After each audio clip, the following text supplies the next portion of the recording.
el exec, el Vele, el fenómeno que todos quieren ser, el chamaquito que no pueden entender. How we doing, guys? Welcome to episode 177 of the Exec Talk Podcast. I'm your host, Evelez Wasan. How we doing? All right. You guys are going to get two back-to-back episodes. You're going to get one tomorrow in the morning, and then you're going to get one Saturday morning. Just breaking up different things. Tomorrow's will probably be more focused on what I expect from the Formula One Grand Prix. NASCAR, more race heavy. This one's more NFL free agency heavy. Champions League is set, the quarterfinals. Talk a little bit about NBA, couple NBA injuries that we got to get to, and a couple NBA stories and stuff like that. But it's mostly going to be about free agency. There was a lot of moves, not anything particularly, to be honest. This free agency was probably one of the most malign free agency periods that I've seen in some time.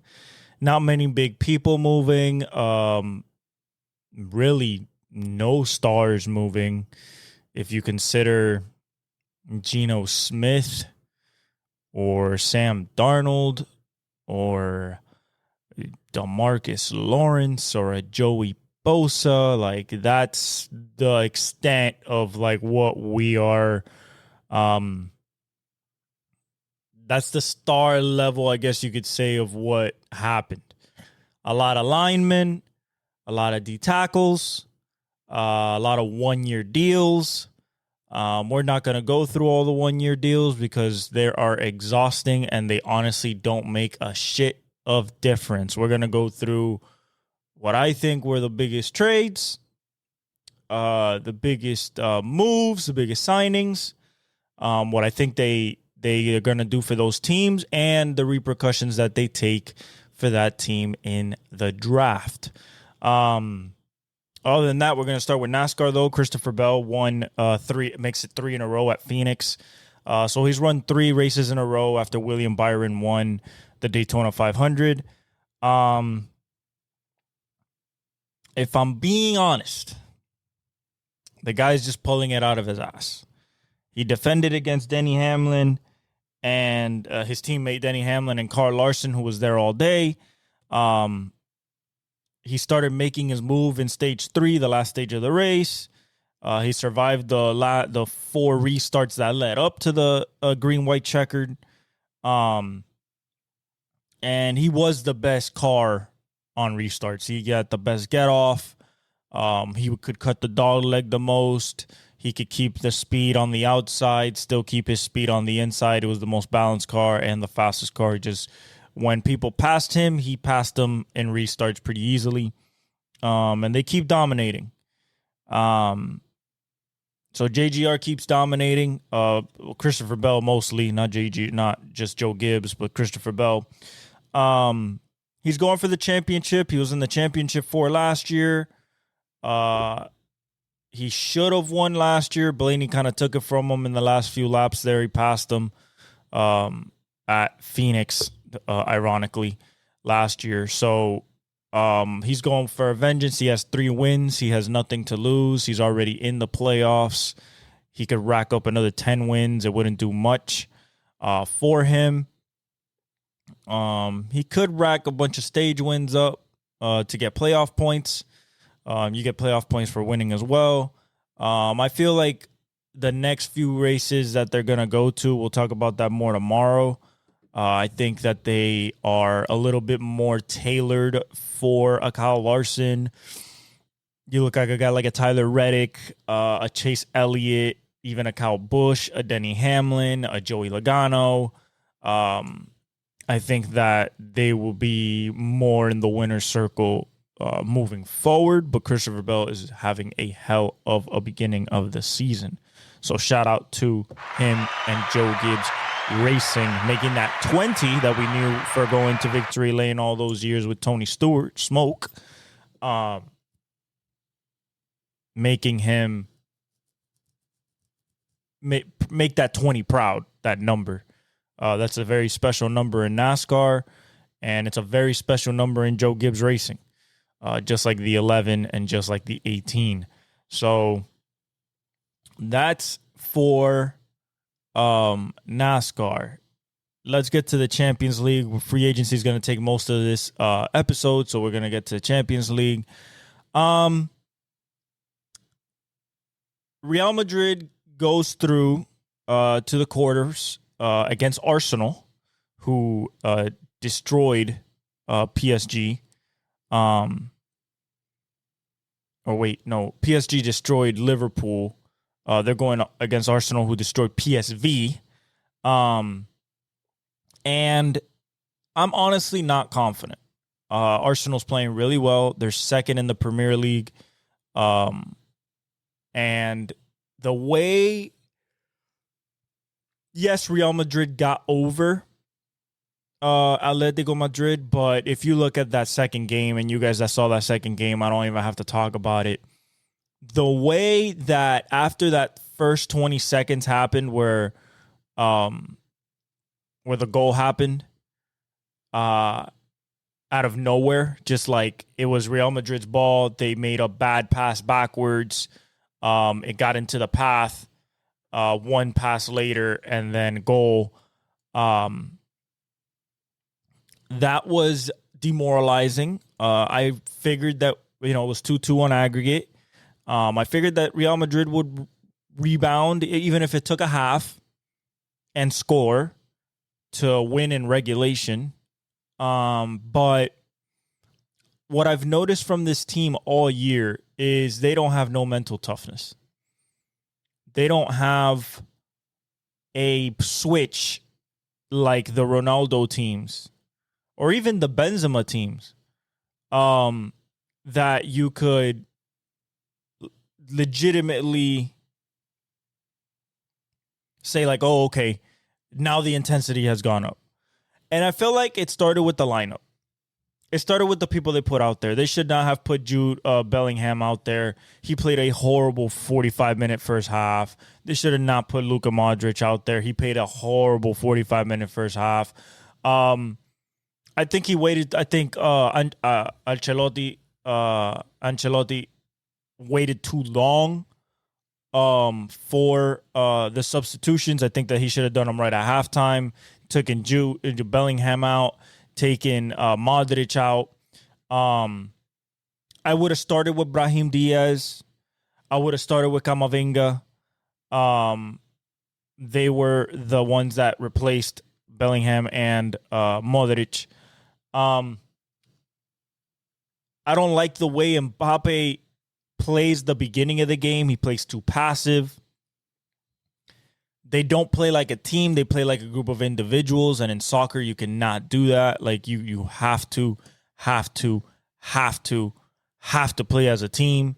You cannot, be doing your own thing when you are getting double and triple locked like they were doing Vinny. They weren't going to let Vinny score.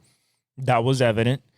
They kept a lot of defensemen in the back. They played off the counterattack, and they got opportunities. And, Courtois got us out of some jams early and late.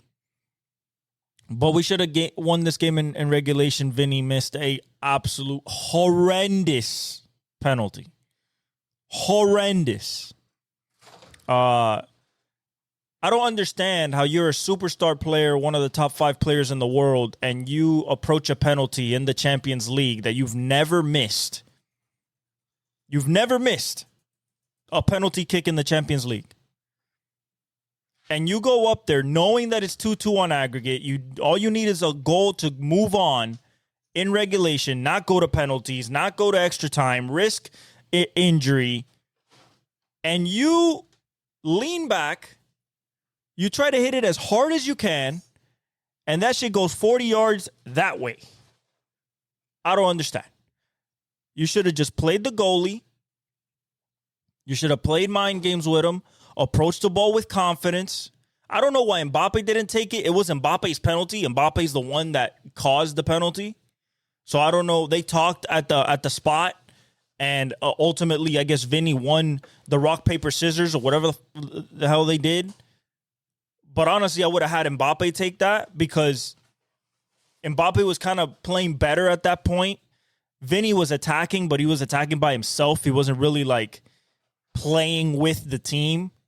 Most of the game, really, he tried to do it by himself. There was opportunities, bad passes, horrible passing. I mean, their accuracy was in the high 80s, low 90s, but like some of these passes were atrocious in the deep third of Atletico Madrid's side of the pitch. When you think about, passing backwards, constantly passing backwards, like no runs. It was just stagnant. It didn't look confident to me. And I think it was because of that lineup, because you had Jude Bellingham coming back from an injury, because you put Modric out there instead of a young Brahim Diaz or a Camavinga. But you got away with it. You made it to you get away with the missed penalty. You get away with giving up a goal 20 seconds into the game. You survive extra time, which was not easy, even though you got back in the game attacking-wise. And then, Courtois and, did his thing. And he blocked the kick, and then Rudiger, as a fifth kicker in the penalty shootout, sent us through the quarterfinals. Now, against Arsenal, I don't think that that's going to work. Yes, we have the aura of the champions. We're 15-time champs, and we're the Blancos and everything like that. But we got to play better. I mean, and any soccer fan, whether it's Real Madrid or not, or just a soccer expert would tell you that we play like shit. We've played like shit all year. And it's embarrassing, to be honest. Like, we're moving on, but it just doesn't feel like today's the year. This year's another year of a championship. All right. So let's get to NFL free agency. Get through those moves. Like I said, not a lot of crazy stuff happening, but stuff. We talked about the Debo trade. So the next one was Jonah Jackson from the Rams to the Bears. This is the Bears in an attempt to finally do what they should have done last year and protected Caleb Williams. It was for a 6th-round pick. Jonah Jackson's a guard. They gave him 3 years, $51 million. Actually, no, he signed a 3-year, $51 million deal last year with the Rams. He landed on IR after week 2, returned 1 game in week 10, and then promptly benched. There's only $8.5 million left on the contract. That's guaranteed. They're just trying to help out Caleb. This was the first move for Caleb, and they've done more, and we'll get to those. Next, the biggest move for the Bears, in my opinion, Joe Thuney. They grabbed the 4-time Super Bowl champion, or the 4 or 5-time Super Bowl champion from the Chiefs and the Patriots. And they, because the Chiefs franchise tagged Trey Smith, Joe Thuney goes out on the market, and now the Bears have a future Hall of Fame guard to protect Caleb Williams. So they got the 2 guards already set up, right? So that's pretty good. Joe Thuney's going to be a great guard. I mean, it's a model of consistency. Just don't put him at left tackle. I think that Kansas City should have switched him back to the guard position for the Super Bowl, but that's just me. So Joe Thuney goes to the Bears. this also kind of like starts keying in what they're going to go in the draft for. Even though I think that they should go offensive line. Okay, then Alex Kappa gets signed by the Raiders, 2 years, $11 million. Guard. Not necessarily something fancy, just a guard signing, to protect Geno Smith, or if they draft Shador or whoever they have at quarterback. Right now it's Geno Smith. Next, we have the Texans trade for Christian Kirk after the Tank Dell injury. Stephon Diggs torn his ACL, probably not coming back to the team. He hasn't moved yet, but he's most likely not going to be there. So for a 7th round pick, you get Christian Kirk to add to that receiving core with Nico Collins, Tank Dell, and maybe Stephon, but right now we don't know. And of course, Dalton Schultz. Do I believe that this is a great move? He adds speed. Tank Dell has speed. Nico definitely has some speed. But he's a pretty sure-handed receiver. He had 1,000+ yards with Trevor Lawrence a few years back. So I think it's a good move for the Jaguars. They have so much shit they got to do that, losing him, whatever, you're gonna have to fill in wide receiver depth beyond him. So, I think it's a good thing for the Texans. Like I said, like these moves are boring, guys. Like, it was a boring free agency frenzy this year. They're not going to see any big names here move besides, like I said, Sam Darnold, Geno Smith, DeMarcus Lawrence, Christian Kirk. Like, that's pretty much it. Like, it's not. We talked about Zach Bond. The Raiders trade for Geno Smith for a 3rd round pick in the 2025 draft. Pete Carroll, Tom Brady needed a veteran presence that's not Gardner Minshew. They released him. So after missing out on Matthew Stafford, which they wanted to sign, they get Pete Carroll, his old quarterback, get him something comfortable that he can be with. I think Geno's going to do good. He's going to make Brock Bowers look good, Michael Mayer. They're going to need another receiver, probably get one in the draft, probably get a couple in the draft.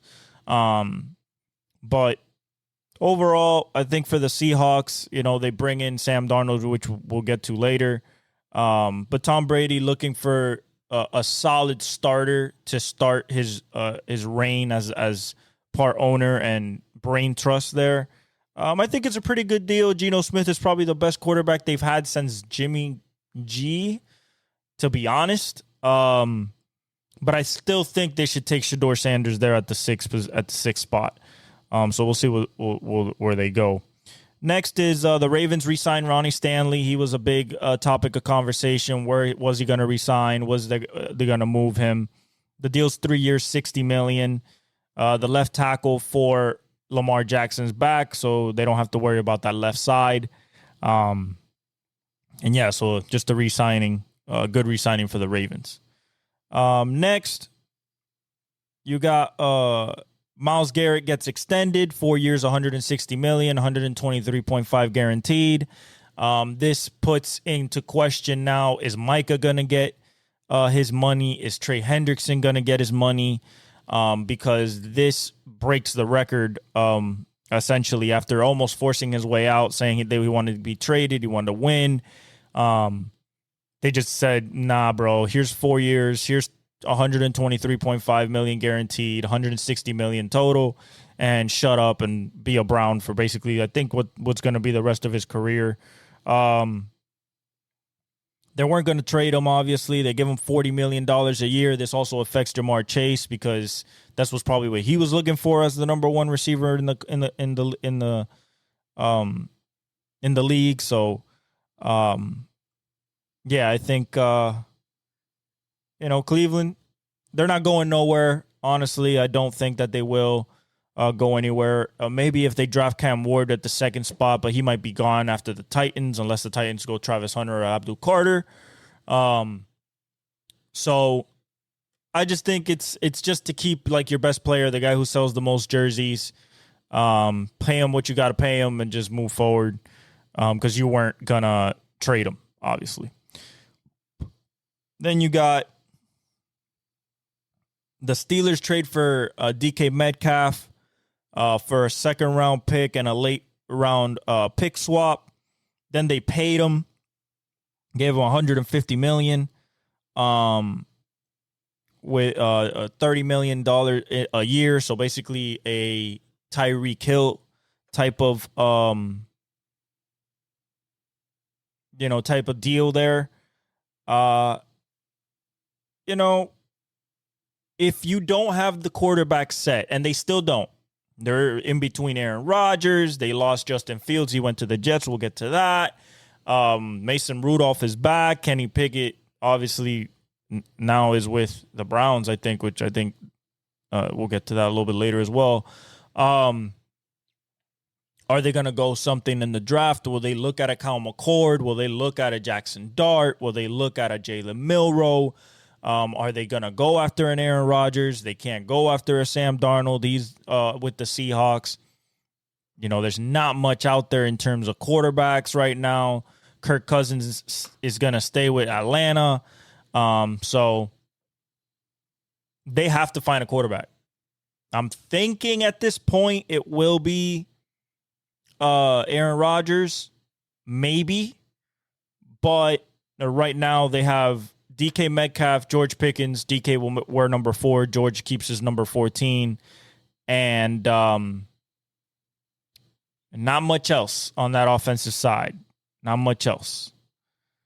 So it's a good signing if you had a quarterback. They don't have a quarterback, so I think it's just like, what are you adding him for if you don't have the most important positions, set yet? Next, Davante Adams, probably the best signing of free agency in my opinion. The Rams getting Davante Adams, knowing that Cooper Kupp is leaving. He got released, I believe yesterday, officially released. So he is looking for a new team. I would like to see him with the Kansas City Chiefs. If not, maybe the Commanders could take a gander at him, add him to that Debo and Scary Terry lineup there. The Chargers possibly with Ladd McConkey. Those would be good landing spots for him. But back to what I was saying, this is the best signing because Davante's just going to fit seamlessly into this offense. McVay knows exactly how to use him. He has Puka as a number 1, just like he had Garrett Wilson at the Jets. I think he has still left in the tank to be not only a productive wide receiver, but an elite wide receiver. I still think he has every attribute besides maybe the speed, but he never really had big speed. He still has the savviness, probably still the best release package in the NFL. So I think that Stafford and him are going to have a great partnership with Puka Nacua, with Kyron Williams, that young good defense, and the way that they're kind of setting up that offensive line. I see this move possibly paying dividends late in January, possibly February next year for the Rams. You got to understand that this was the closest team to beat the Eagles. They were at the 13-yard line, and if they would have blocked Jalen Carter even a little bit, they would have gone to the NFC Championship game.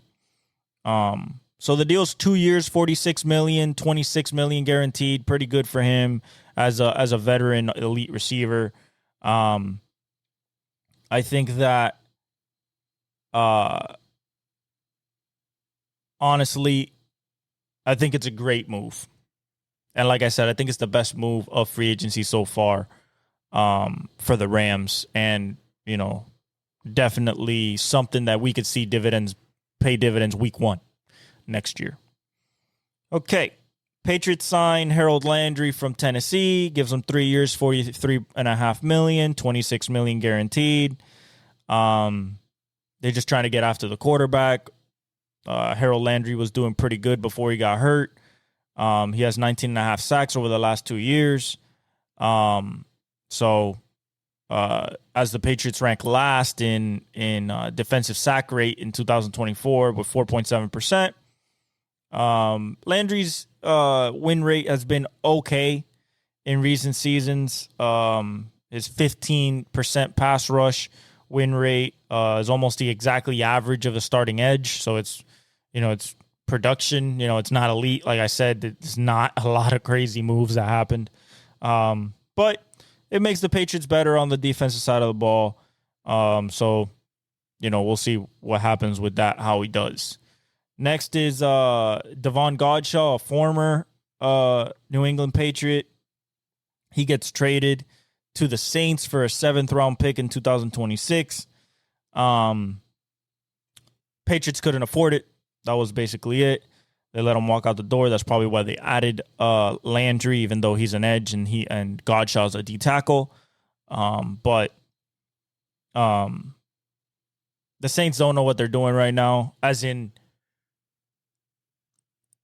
what the future is right now. It's kind of a limbo. So it's a good signing for the defense. Put them against next to Cameron Jordan and try to plug up those running lanes. The next one is Khalil Mack re-signing with the Chargers. Joey Bosa got released. They kept Khalil Mack. They gave him 1 year, $18 million, fully guaranteed. So they're keeping Mack. He had a 17 sack season in 2023. He only had 6 last year. But the defense was really good last year, number 1 in scoring defense. So,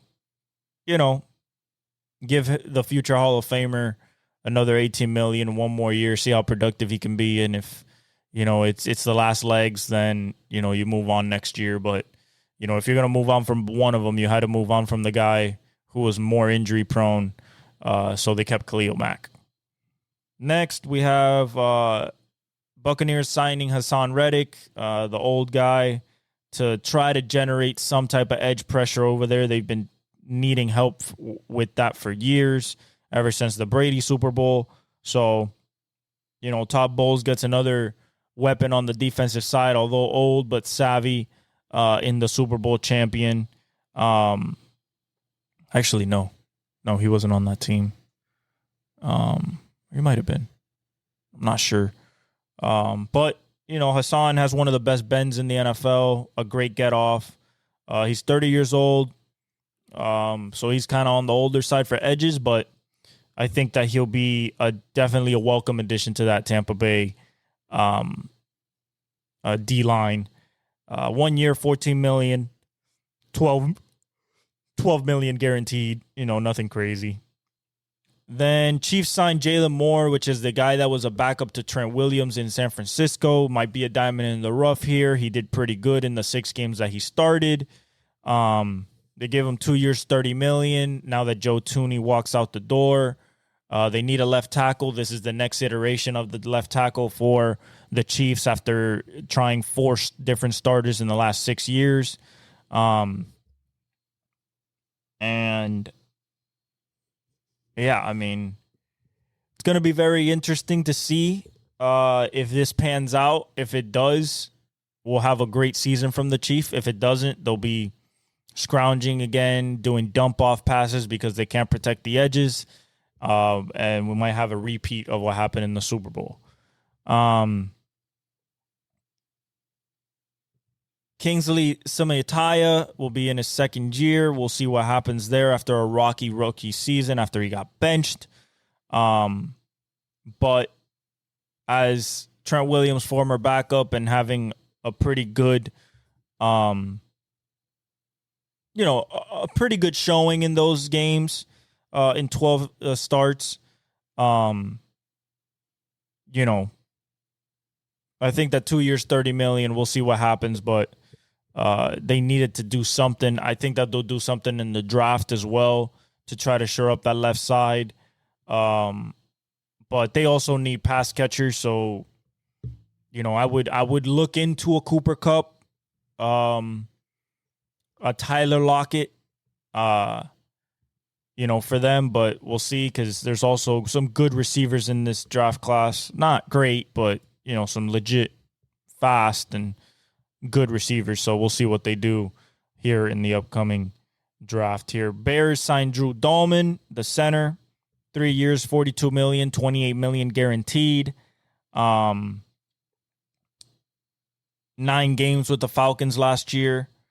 He has a 95% pass block win rate, 9th at center, if he would have qualified, while his 67 run block win rate is a little below average. So he's a pass blocking guy that they need at center for Caleb Williams. So this is just shoring up that offensive line more, trying to protect him. He got hit the most last year, got sacked the most last year.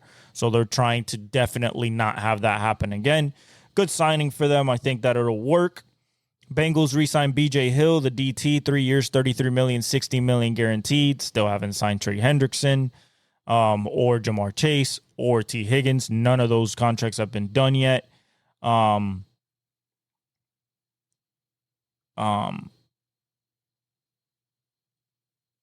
B.J. Hill is a run stopper. And I think that he's 11th at his position in run stop win rate at 37%.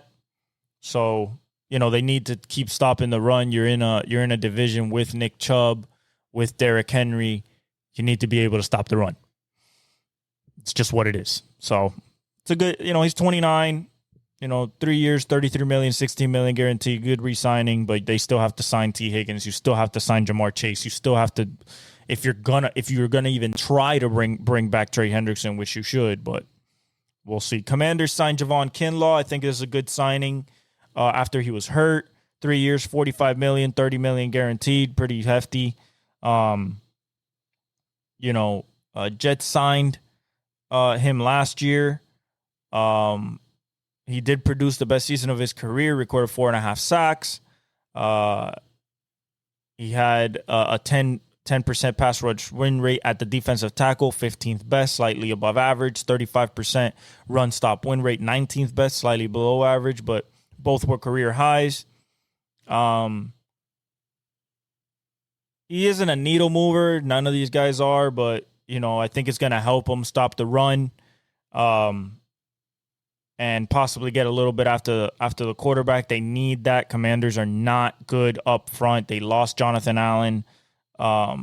So they need a DT. They add Javon Kinlaw. I think it's a good addition. I don't know about the contract. Might be a little bit too much, but we'll see. Patriots signed Robert Spillane. They signed a good culture builder and linebacker, former Pittsburgh, former Raider.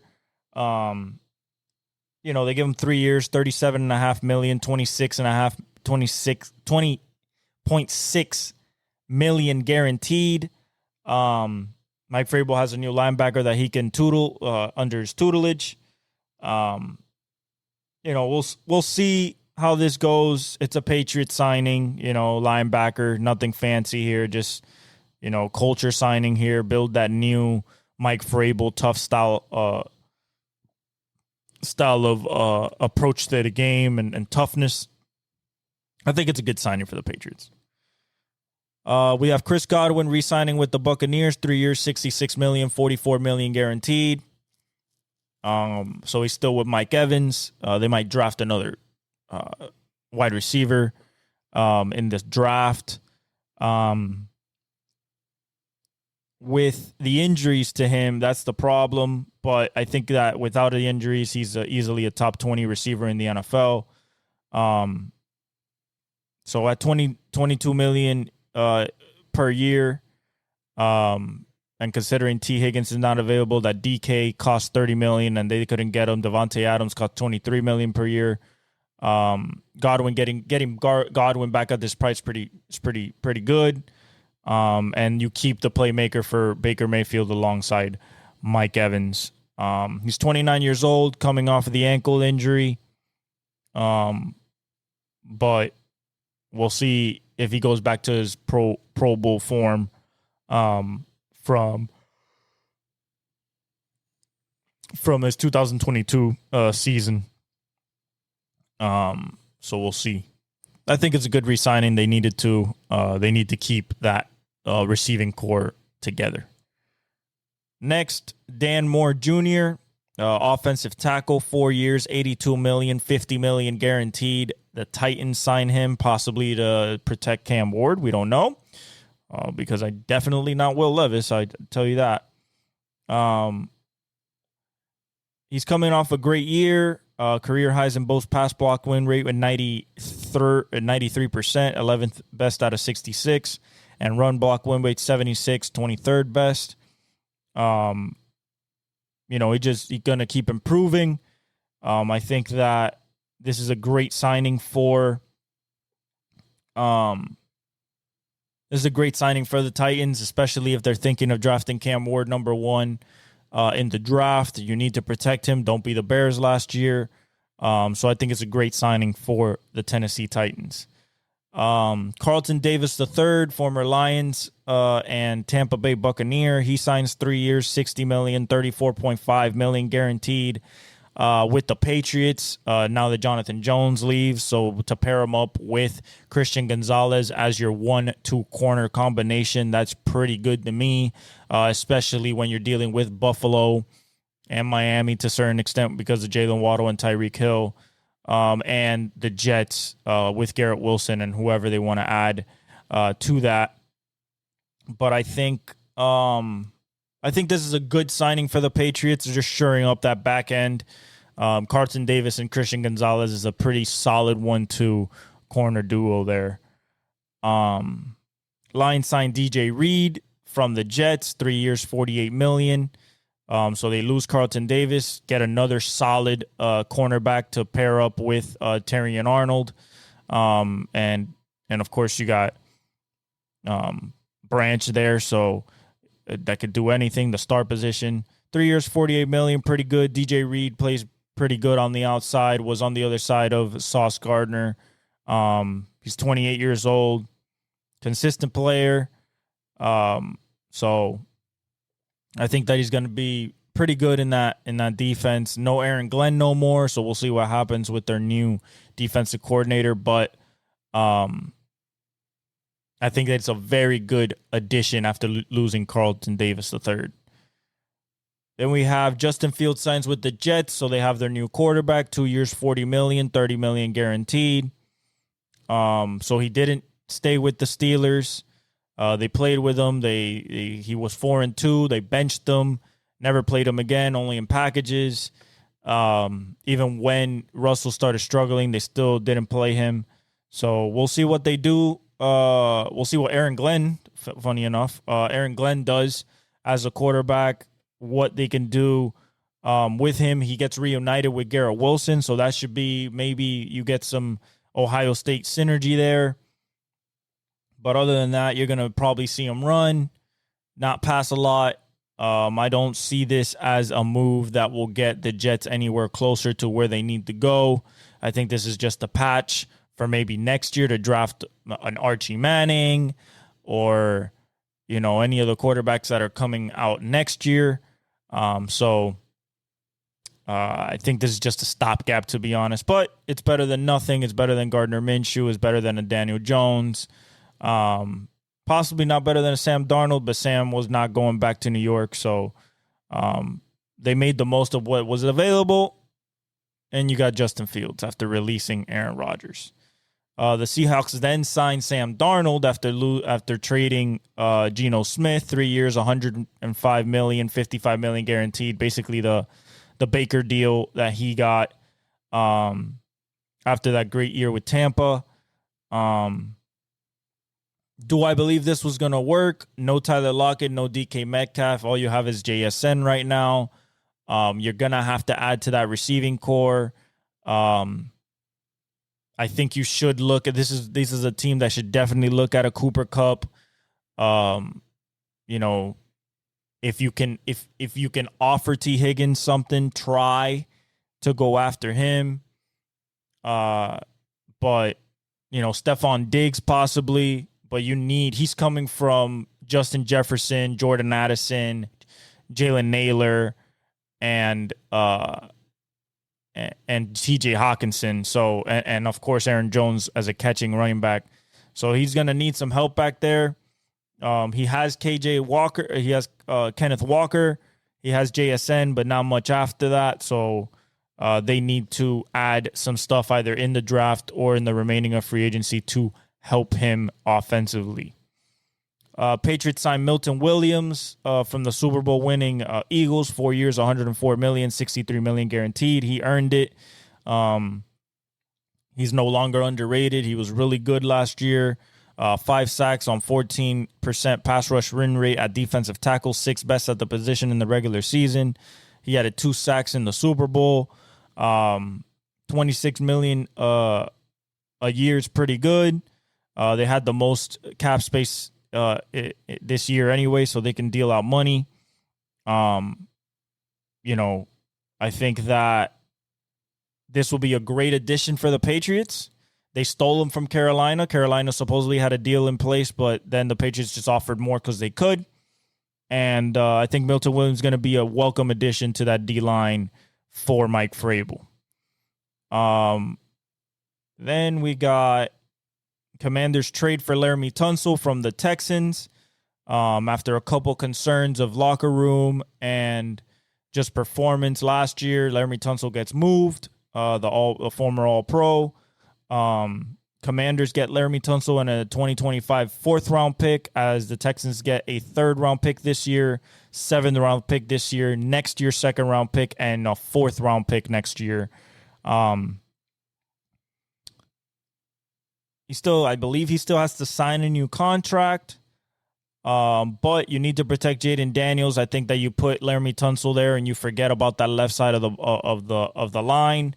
I believe that he'll go back to his Pro Bowl All-Pro self now that he's with a new team and has a legit shot of winning. But Washington and the Patriots are the ones making the biggest splashes, I guess you could say, with names. I like this for the Washington Commanders. It's good for Jaden Daniels to not have to worry about that left side of the line, especially against guys like Nolan Smith, no Josh Sweat no more, possibly Bryce Huff, Jalix Hunt, Micah Parsons, Odigizua, people like that. So Kayvon Thibodeau, Brian Burns, that's the people in their division. And then that's not even mentioning everybody else or in the conference. But that's a great signing for the Washington Commanders, in my opinion. A great trade there. And then for the Texans, they need to find a left tackle because you're not going to find a Laramie Tunsil just hanging off a tree. Then the Cardinals signed Josh Sweat, the Super Bowl winning edge out of the Eagles, 4 years, $76.4 million, $41 million guaranteed. If I'm being really honest, he had two and a half sacks in the Super Bowl. But if I'm being really honest, I think that the Cardinals are staring at another bad season.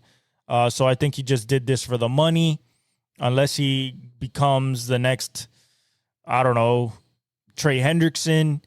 When he made the jump from the Saints to the Bengals. I believe in this kid, but to become the number one pass rusher there, after being on a great defensive line, I think he needed the $76.4 million with the $41 million guaranteed. So shout out to the Cardinals plucking him away from defending champs. But I think he has his work cut out for him, but I like the player. The Eagles and Browns swap back up QB, so the Eagles get DTR, more along the lines of the running quarterback that Jalen Hurts is, although a slender and different frame. And then Browns get Kenny Pickett.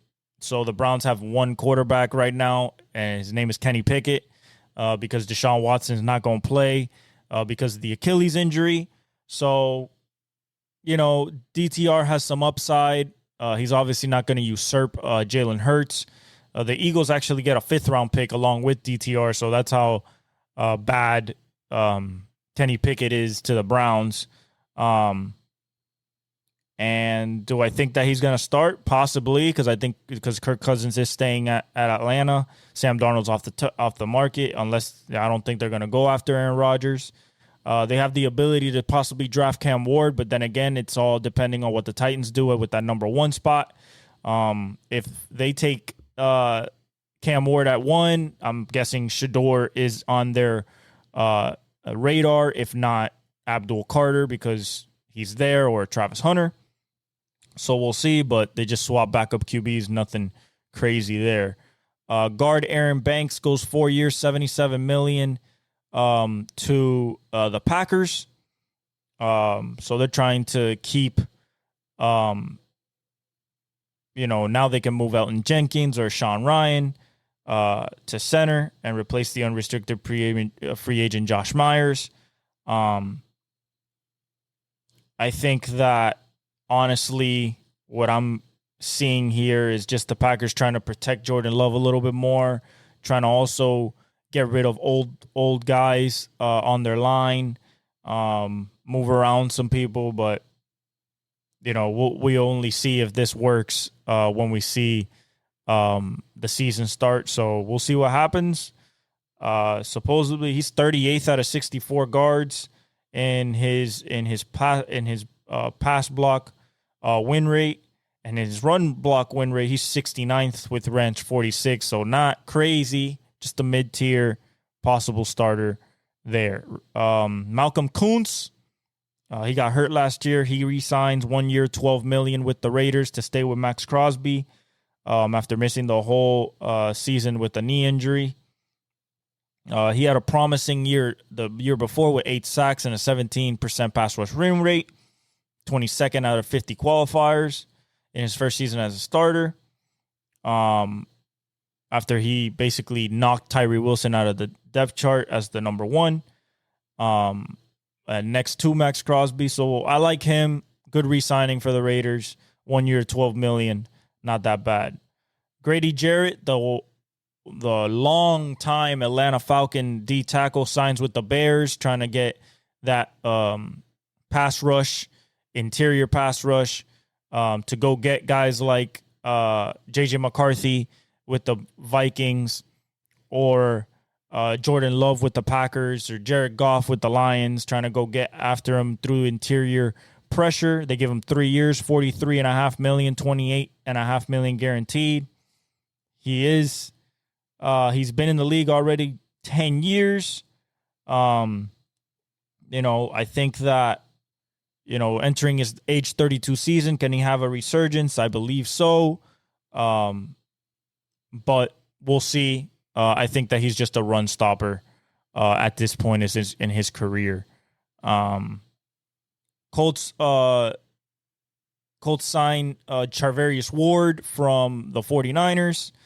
He was a free agent 3 years, up to $60 million, $35 million guaranteed. Really good Super Bowl winning corner with the Chiefs. He had a down season for him, so he could possibly have a bounce back season, be one of the best corners in the NFL this upcoming year. So I think it's a good investment by the Colts in seeing somebody that could possibly be on the low end of value this year, and then next year he has a great year and the value is incredible for 3 years, $60 million, just $35 million guaranteed for an elite number 1 corner. And you still have Kenny Moore on the other side.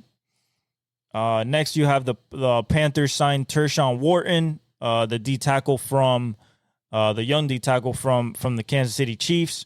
3 years, up to $54 million, $30 million guaranteed, just to get more,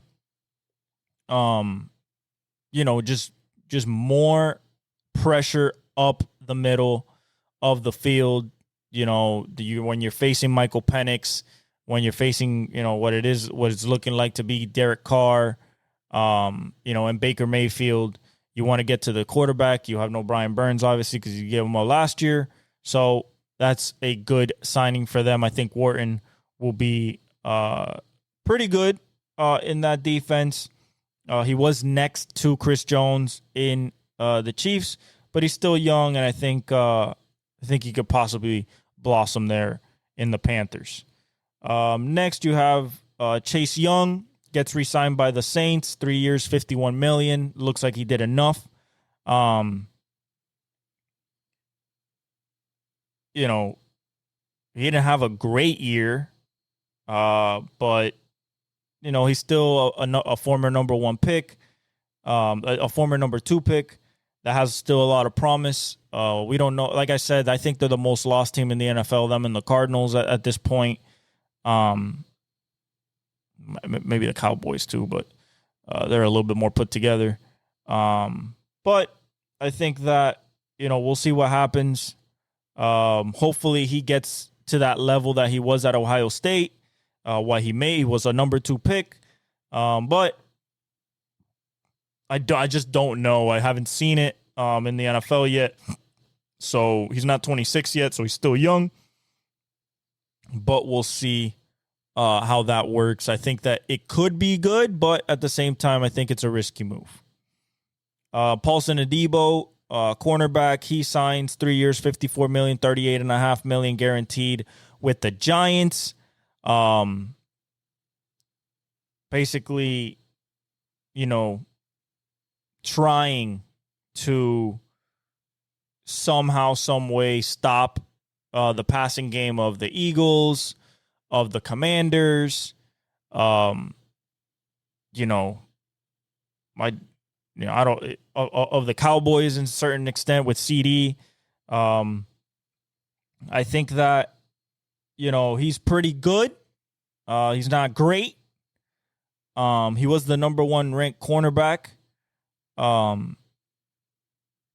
in Matt Bowen's list. DJ Reed, who was number 1, Adebo was number 8 in a shortened season after suffering a broken femur. But he has good on-ball production.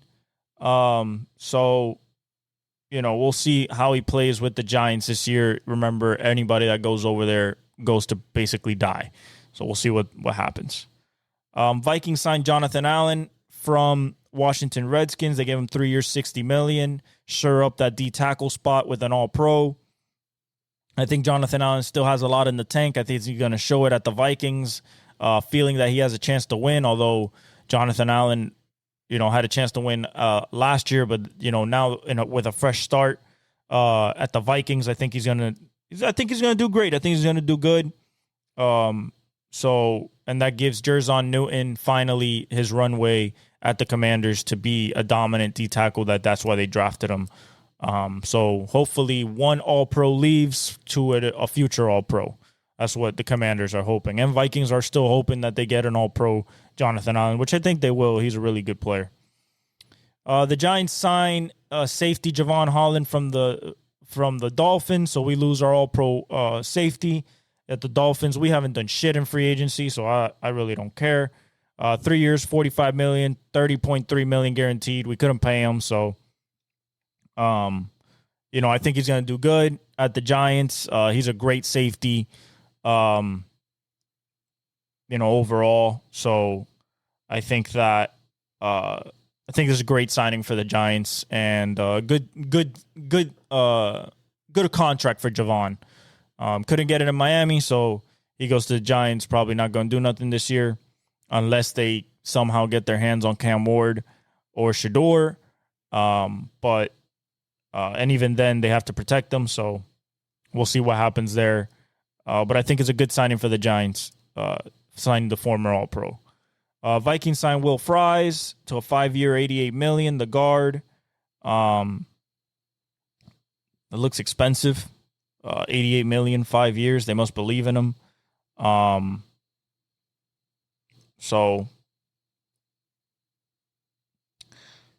He had a 92 pass block win rate average last season, so that's pretty good. I mean, it guards. It's just, you know, you just see them in the middle there.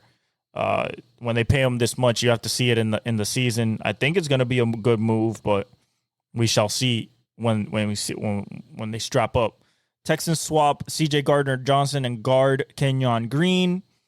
So Kenyon Green goes to the Eagles for a 5th-round pick in 2026. And CJ Gardner-Johnson, one of the heart and soul of that Super Bowl defense. Also, Texans get a 2026 6th-round pick as well, while the Eagles get a 2026 5th-round pick. I think this is great for CJ Gardner-Johnson, coming off a Super Bowl, going to a team that can still has talent over there with Will Anderson and Danielle Hunter. You have Derek Stingley. I think it's going to be a very, very good defense for DeMeco Ryans next year. So just adding that hard-hitting safety back there is very important. And Kenyon Green, the former 1st-round pick, goes to the Eagles to possibly, if Mr. Lane Johnson or any one of those big guys in the middle, get hurt, they can definitely put Kenyon there to spot start or move him around if they want to. With Jeff Stoutland probably going to find a way to make him, just like a Mekhi Becton he did last year, effective in some way. So I believe that this rehabilitation project for Kenyon Green going to the Eagles is the best for him, and CJ going to the Texans is really good too. Next, we have Daniel Jones going to the Colts as being to be the competition for Anthony Richardson. The Colts really had no choice here. Sam Darnold was off the table. Geno Smith. You weren't going to get Aaron Rodgers, so Daniel Jones is the next thing. 1 year, $14 million, so basically nothing. He's just there to try to get a starting job over Anthony Richardson to see if he could push Anthony Richardson to be the best version of himself. So he has a chance of becoming a starter, so that's why he took it. The Colts are desperate. That's why they took it. And we'll see what happens. But I do not expect a lot from this acquisition for the Colts. Broncos side Talanoa Hufanga. The biggest thing about this free agency is probably the hemorrhaging of talent from the Eagles defense and the 49ers, both defense and offense. They've lost a lot, including Debo and Jalen Moore. It's not certain yet if they're going to trade CMC. They're trying, I believe, to get off of those big contracts and old players to go younger. We'll see if that works. But Talanoa Hufanga, the safety, goes 3 years, $45 million, $20 million guaranteed to the Broncos with Riley Moss, with a DPOY, Patrick Surtain. I think is going to be and Jonathan Cooper as well. So I think he's going to be a very, very good addition to that back end. First team All-Pro in 2022. So I think he's going to be pretty good back there with Nick Benito there and everything. That defense for Sean Payton is going to be very, very good. So good signing by the Broncos. Next, we have Panthers signed Trayvon Moehrig, 3 years, $51 million, the safety. There were the two top safeties, Javon Holland and Trayvon Moehrig. So Moehrig goes to the Panthers. Panthers are trying to build that defense. They really need to build that offense. They still need receivers and a running back, unless Jonathan Brooks is going to be effective this year. But I think it's a good signing. Young kid, 25 years old. But other than that, I think that it's a good signing for the Panthers. 3 years, $51 million. I think it's an okay signing. It's a starter that could possibly be a little bit more. So I think it's a good signing for the Panthers. Byron Murphy Jr. goes back to the Vikings. 3 years, $66 million. They keep their number one corner. He's one of the best corners in the NFL. I think, especially in that zone-heavy scheme that B-Flow likes to run. So this is a good re-signing by the Vikings.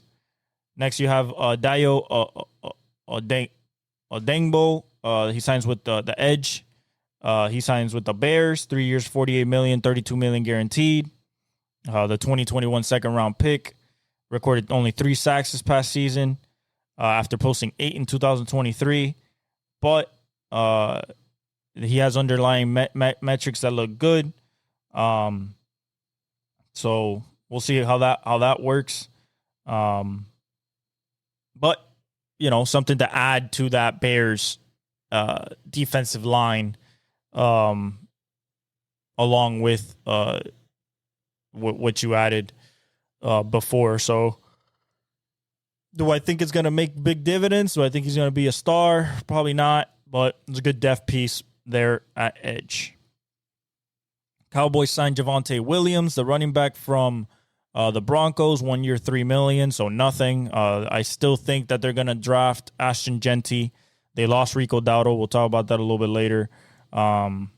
So 1 year, $3 million. That is not spending at all, Jerry. You guys are really sucking right now.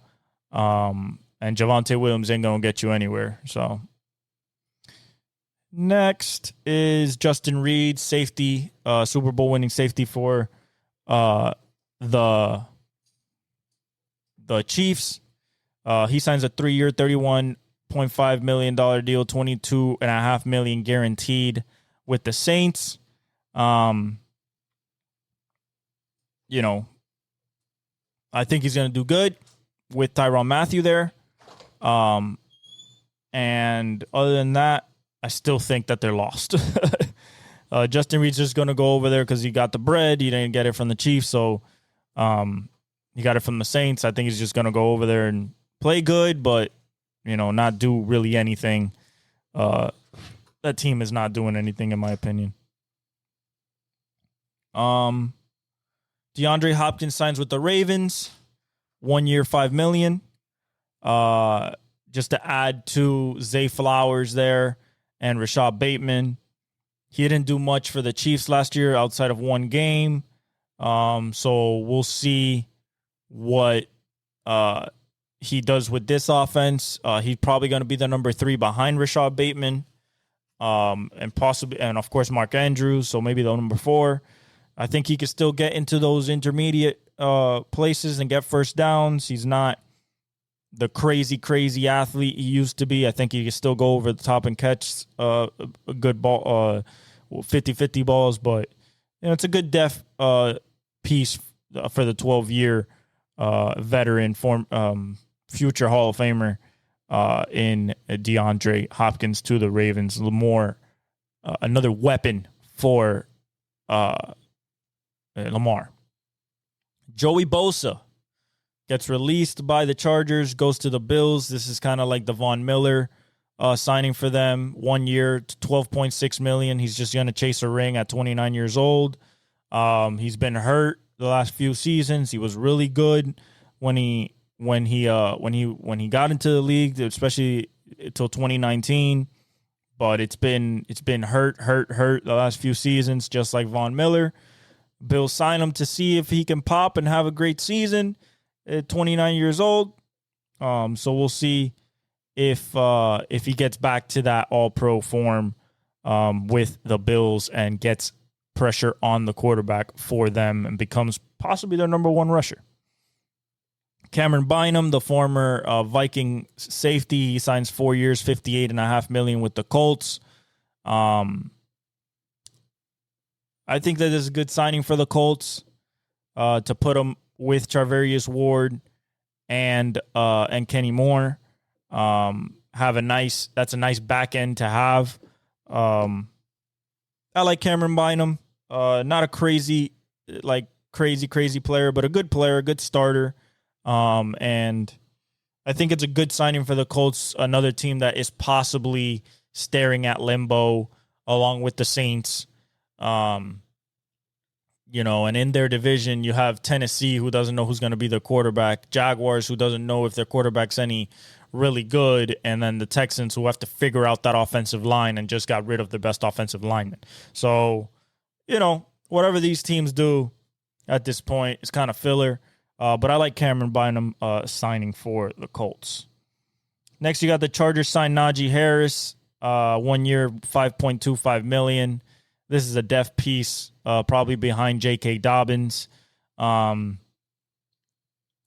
not much else here, to be honest. He's slow. He's just going to be a bruiser, I think, in goal line situations. But he's a hardball type of guy, so I guess it's a good signing for the Chargers, but I personally don't like it. Leonard Floyd, the former Bill Chief Ram Super Bowl champ. He signs with the Falcons 1 year, $10 million, trying to bring more pressure off the edge because they suck coming after the quarterback. So we'll see what happens there. I think it's a good signing. I think he's a little old, but I think he's a good signing. So we'll see. He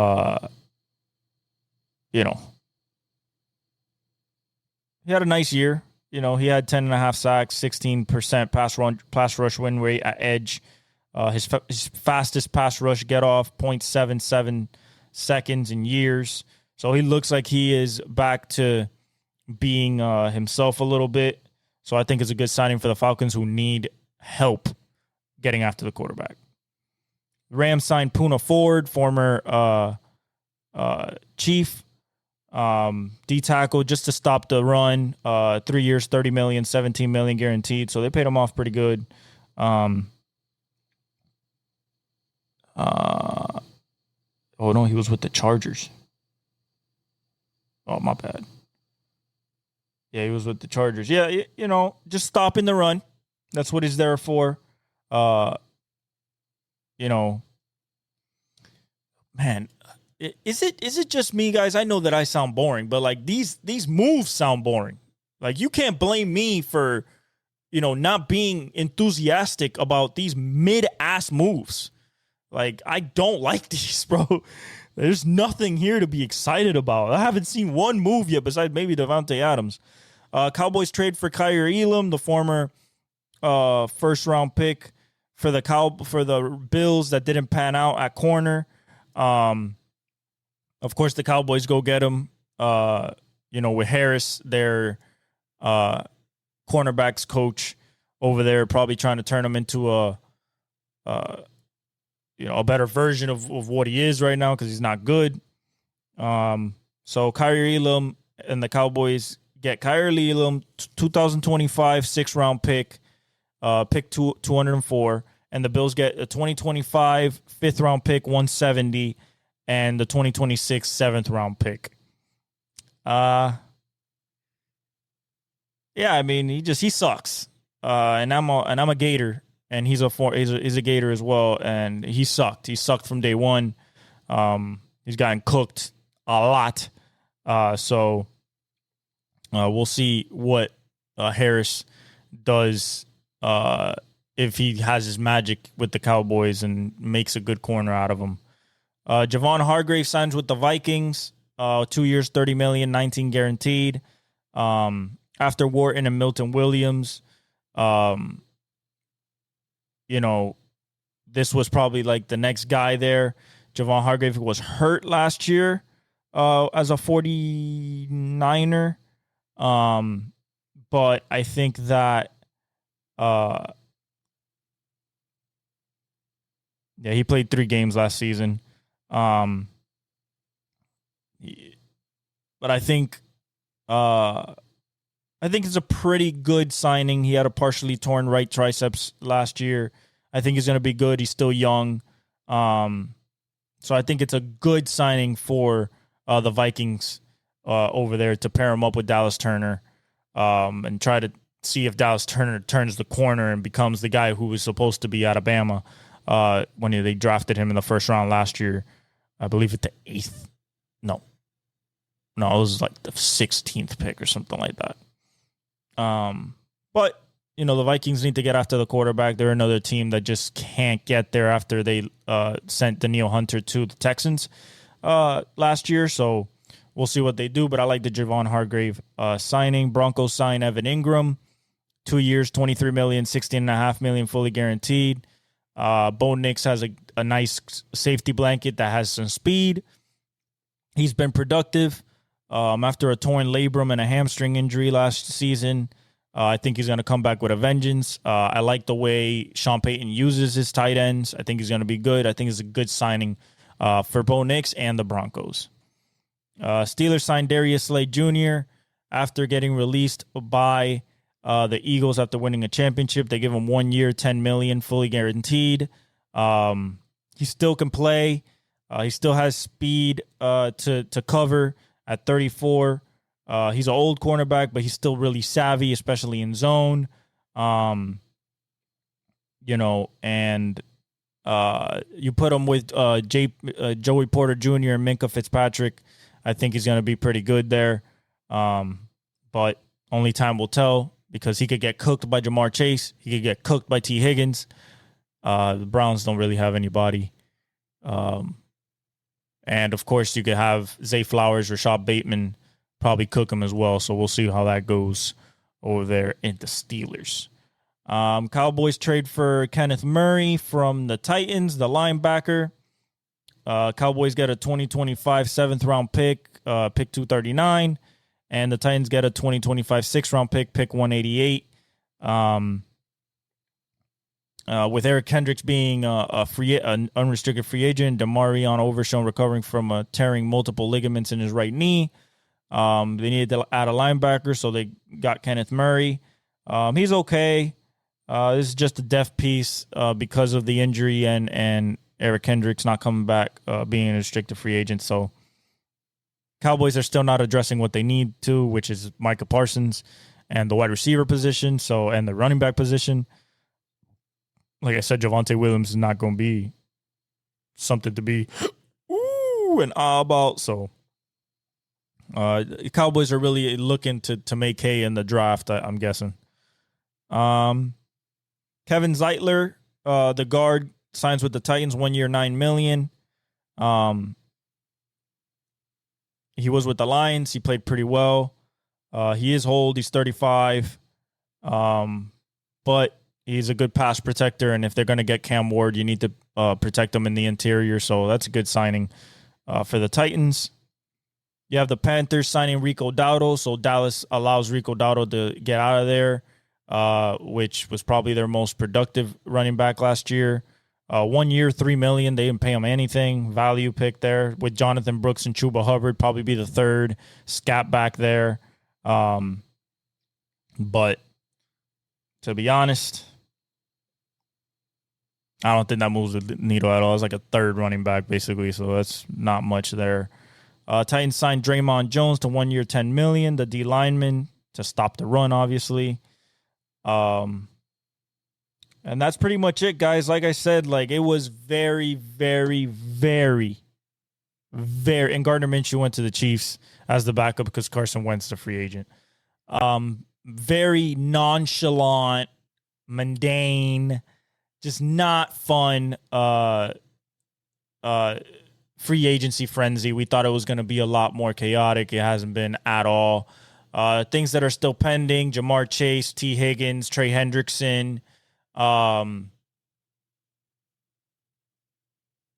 That's Michael Parsons, Aaron Rodgers, Stephon Diggs. That's about it. There's nothing else pretty much left. So we'll see what happens here in the next few days as the new league year started and people start getting their guarantees of being on the roster and stuff like that. Not on the roster, but still with the team. If anything shakes up, we'll speak about it tomorrow. But as of right now, that is it. Like I said, not a lot of excitement from free agency frenzy. All right, NBA. OKC beats Boston yesterday, holds them to another low three-point shooting performance, one for 11 in the fourth quarter. I think OKC has the ability to beat Boston in a 7-game series if they were to go to the finals. If we look at the standings, Cleveland has already clinched a playoff spot at 55-10. Boston's 8.5 games back. New York is 13 games back. Milwaukee's 18.5 games back. Then they're tied with Indiana and Detroit for 4, 5, and 6. They're all 18.5 games back. Atlanta's 23.5 games back. Orlando's 25.5 games back. The Heat are 26 games back. We suck, plain and simple. And Chicago's 28 games back, and that is your East bracket. Toronto's 32.5 games back. They're not making it. Philadelphia is 33 games back, the most disappointing team in the league this year, if you're not counting the Suns or the Pelicans, to be honest, but that's more injuries. Boston, you got to understand that they're just going to live and die by the three, and if they can't defend, that's what's going to cause them to lose. And they just couldn't defend Shea. He dropped 34 on him with no J-Dub.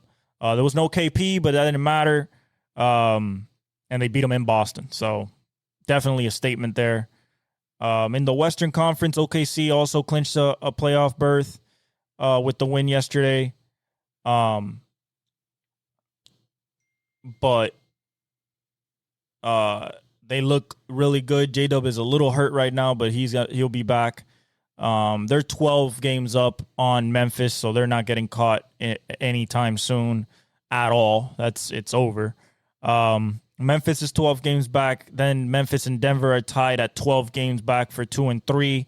Lakers are just a half game behind them at 12.5 games back. Houston is at 13 games back, just a game and a half behind the Lakers and 1 game behind 2 and 3. And Golden State is 16.5 games back.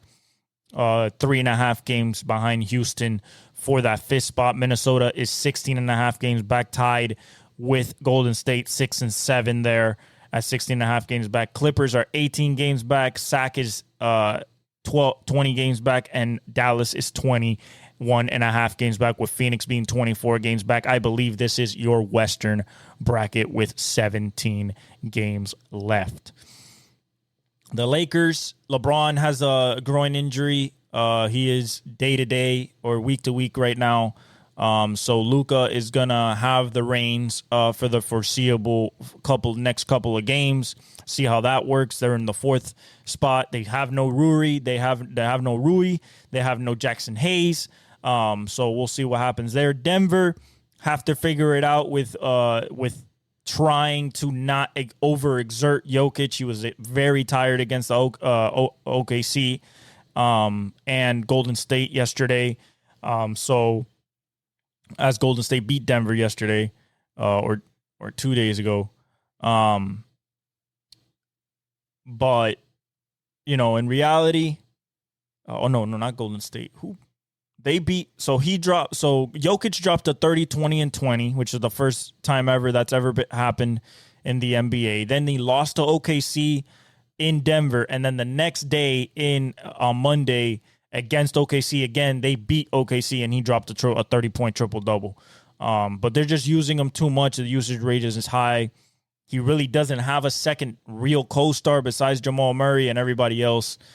They have to hit their threes, and they're really bad at shooting threes. So we'll see what happens with Denver at that 3 spot, tied with Memphis and only a half a game up on the Lakers. Houston has been playing. They're 6 and 4. Golden State's been on a roll. They've won 5 in a row, 9 and 1 in their last 10. OKC's 8 and 2 in their last 10, and the Lakers are 8 and 2 in their last 10, losing 2 in a row. Right now, Minnesota's winning 6 in a row, 7 and 3 in the last 10. So they're chasing after that 6th spot. Other than that, De'Aaron Fox just got shut down today. Left pinky ligament damage. He's going to get surgery. He's done for the year. LeBron's out. We got the final stretch. And then in baseball news, Gerrit Cole, Tommy John surgery, out for the year. Luis Hill's hurt. So Max Fried is going to be the top ace there at the Yankees, along with Rodon, Stroman, and Clark Schmidt. That's going to be your Yankees rotation. That lineup is looking right now on paper not that strong because Judge has no coverage. We'll see how Belly and Goldschmidt hit, along with Volpe. But right now, it's not looking too good for the Yanks as of this moment. We'll see if they possibly go after a Dylan Cease at the trade deadline or something like that to supplement that Gerrit Cole loss. But other than that, guys, tomorrow I will talk about Formula One, talk about NASCAR. I love you guys. Thank you for all the support. Thank you for being patient, waiting for these episodes. I really get home sometimes tired. And I just want to give you some energy. I know that today, because of the free agency frenzy, was just not fun, but I wish there was more excitement right now. But we're about to get Formula One rolling. We have NASCAR. You know, we're going to get baseball soon, so I'm really excited. I love you guys. God bless you, and I leave you all with the outro.